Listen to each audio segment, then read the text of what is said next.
Hello everyone.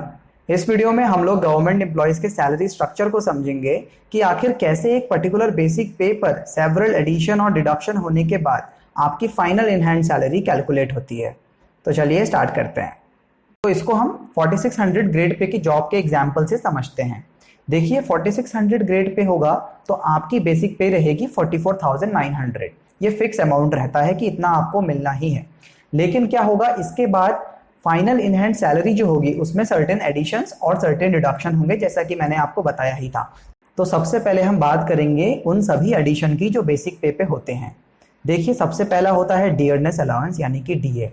देखिए time के साथ साथ इन्फ्लेशन बढ़ता है और इसकी वजह से महंगाई बढ़ती है, तो उसी को कंपनसेट करने के लिए ये डियरनेस अलाउंस यानी कि महंगाई भत्ता दिया जाता है। अब ये कितना अमाउंट होता है? जो हमारी बेसिक पे रहेगी उसका 28% हमको मिलेगा। तो यहाँ हम 4600 ग्रेड पे की जॉब की बात कर रहे हैं, तो जिसका बेसिक पे होता है 44,900, तो उसका 28% निकालेंगे तो इतना अमाउंट आ जाएगा।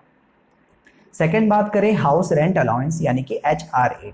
देखिए क्या होता है, जब आपकी गवर्नमेंट जॉब लगेगी तो आपको सरकारी क्वार्टर्स मिलेंगे रहने के लिए।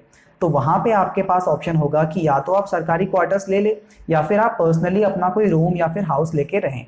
तो अगर आप सरकारी क्वार्टर्स नहीं रहते हैं तो आपका जो खर्चा आएगा उसी के लिए आपको हाउस रेंट अलाउंस यानी कि HRA दिया जाता है। अब ये डिपेंड करता है कि किस सिटी या लोकेशन में आप रह रहे हैं, यानी कि कहाँ आपकी पोस्टिंग हुई है। अगर आपकी पोस्टिंग एक्स सिटी में हुई है यानी कि मेट्रो सिटीज जो बड़ी बड़ी सिटीज होती हैं, दिल्ली, मुंबई, चेन्नई एक्सेट्रा, तो वहाँ पे HRA जो होता है वो 24% ऑफ बेसिक पे होता है। और इसको कैलकुलेट करेंगे तो ये अमाउंट करीब इतना आएगा 10,776। वही वाई सिटीज़ की बात करें यानी कि जो अर्बन सिटीज़ हैं, तो वहाँ पे HRA की वैल्यू होती है 16% ऑफ बेसिक पे, तो उसका अमाउंट आएगा 7,184। वहीं जेड सिटी यानी कि जो रूरल एरियाज है बेसिकली, वहाँ पे जो HRA की वैल्यू होती है वो होती है 8% ऑफ बेसिक पे, तो ये अमाउंट बनता है 3,592 रुपीज़। तो इतना अमाउंट आपको मिलेगा हाउस रेंट अलाउंस का, जो कि डिपेंड करेगा सिटी या लोकेशन में। थर्ड आता है ट्रांसपोर्ट अलाउंस यानी कि टीए। देखिए जैसे कि नाम से ही पता चल रहा है, आपके सरकारी काम के लिए जो भी आपका ट्रैवल वगैरह का चार्जेस लगेगा उसके लिए आपको जो अलाउंस मिलता है वो होता है बेसिकली टीए। तो एक्स सिटी की बात करें तो यहाँ पे जो टीए होता है ये 3600 प्लस इसमें डीए भी इंक्लूड होता है। डीए किस तरीके से होता है? डीए यानी कि डियरनेस अलाउंस। ये किस तरीके से होता है? जैसा कि मैंने आपको बताया 3600 अमाउंट तो आपको ट्रांसपोर्ट अलाउंस मिल ही रहा है, प्लस 28% और मिलेगा इसका जो कि डीए होगा। तो 3600 का 28% हो गया 1008। तो ये पूरा अमाउंट मिलके बन गया 4,608 रुपये। वहीं वाई और जेड सिटी की बात करें तो यहाँ पे आपको 1800 ही टीए मिलता है, प्लस इसके ऊपर डीए दिया जाएगा जो कि 28% होगा अगेन। तो 1800 का 28% हो गया 504 और ये अमाउंट बन गया 2,304 रुपये। तो ये हो गया आपका ट्रांसपोर्ट अलाउंस।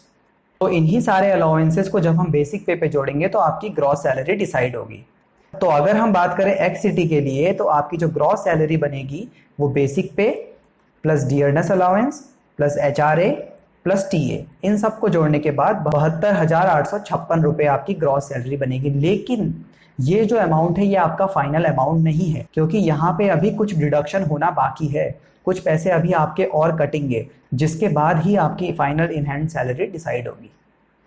तो आखिर वो कौन से रिडक्शन है जो आपकी ग्रॉस सैलरी से किए जाते हैं? नंबर 1 CGEGIS यानी कि central government employees group insurance scheme. देखिए एक पर्टिकुलर अमाउंट हर मंथ आपकी सैलरी से काट लिया जाएगा जो कि यूज होगा एज एन इंश्योरेंस कवरेज। यानी कि अगर आपकी वाइल सर्विस डेथ हो जाती है तो आपको एक पर्टिकुलर अमाउंट सरकार द्वारा दिया जाएगा as an insurance coverage, plus इसमें सेविंग फंड भी इंक्लूड होता है। तो ये इंश्योरेंस प्लस सेविंग जो होता है वो 30:70 के रेशियो में होता है। और अगर आप बीच में रेजिग्नेशन ले लेते हैं तो आपका जितना भी अमाउंट एक्यूमुलेट हुआ होगा उस टाइम तक वो आपको प्रोवाइड हो जाएगा। सेकेंड आता है एम्प्लॉय टीयर 1। देखिए ये एक पर्टिकुलर अमाउंट होता है जो आपकी सैलरी से इसलिए काटा जाता है ताकि आफ्टर रिटायरमेंट आपको वो एज पेंशन दिया जाए। तो ये सारा अमाउंट एक नेशनल पेंशन स्कीम NPS में इन्वेस्ट किया जाता है और ये अमाउंट होता है 10% of basic pay plus dearness allowance. तो ये अमाउंट अगर हम कैलकुलेट करेंगे तो ये अमाउंट बन के आएगा करीब 5,747 rupees. But on a bigger picture अगर हम देखें तो ये अमाउंट आपको आफ्टर रिटायरमेंट आपको एज पेंशन मिलने वाला है, तो बेसिकली ये डिडक्ट नहीं हुआ है। लेकिन इन हैंड सैलरी निकालने के लिए हमको एज अ डिडक्शन ही मानना पड़ेगा। यहाँ पे आपको एक और चीज़ देखनी पड़ेगी। 10% of basic pay plus DA जो कटा है आपका, ये आपकी सैलरी से कटा है। इसमें क्या करती है सरकार, 14% of basic pay plus DA और ऐड करती है अपनी तरफ से, जो कि एनपीएस में इन्वेस्ट होता है। यानी कि 10% ऑफ बीपी प्लस डीए तो जा ही रहा है एनपीएस में, जो कि आपकी सैलरी से जा रहा है। वहीं 14% ऑफ बीपी प्लस डीए और सरकार ऐड कर रही है, जो कि आपको आफ्टर रिटायरमेंट एज पेंशन मिलेगा, और वो भी इंटरेस्ट के साथ मिलेगा। तो ये काफी ज्यादा अमाउंट हो जाता है। थर्ड है सीजीएचएस, यानी कि central government health scheme. Basically ये एक हेल्थ स्कीम है जिसको आप तभी अवेल कर सकेंगे जब आपका सीजीएचएस कार्ड बना होगा। इसके थ्रू आपके 500 महीने के अराउंड हर मंथ आपसे डिडक्ट होंगे, और जिसके बाद ही आप गवर्नमेंट की हेल्थ फैसिलिटीज को यूटिलाइज कर पाएंगे। Number 4, taxes. देखिए, डिफरेंट टैक्सेस के थ्रू आपके अराउंड 200 रुपए कटेंगे। तो ये आपके डिफरेंट टाइप के डिडक्शंस हो गए। तो सारे डिडक्शंस को अगर ऐड कर लिया जाए तो टोटल डिडक्शन का अमाउंट बन रहा है 6,507 रुपए। तो इतना आपका डिडक्शन होगा। तो सभी एडिशन और डिडक्शन होने के बाद आपकी final in hand salary calculate होगी। और इन हैंड सैलरी कैसे कैलकुलेट होती है, ये बेसिकली ग्रॉस पे माइनस टोटल डिडक्शन होता है। तो यानी कि 72,856 माइनस 6,507, जो कि बन रहा है 66,349 रुपए। तो करीब करीब ये अमाउंट आपकी फाइनल इन हैंड सैलरी रहने वाली है अगर आपकी 4600 ग्रेड पे की जॉब लगती है तो बस यार, वीडियो में इतना ही। अगर आपको वीडियो हेल्पफुल लगी हो तो प्लीज़ लाइक कीजिए, ज़्यादा से ज़्यादा लोगों तक शेयर कीजिए। एंड अगर आपने अभी तक चैनल को सब्सक्राइब नहीं किया है तो प्लीज़ सब्सक्राइब बटन को भी दबा के चैनल को सब्सक्राइब कर दीजिए। Thanks for watching, have a good day.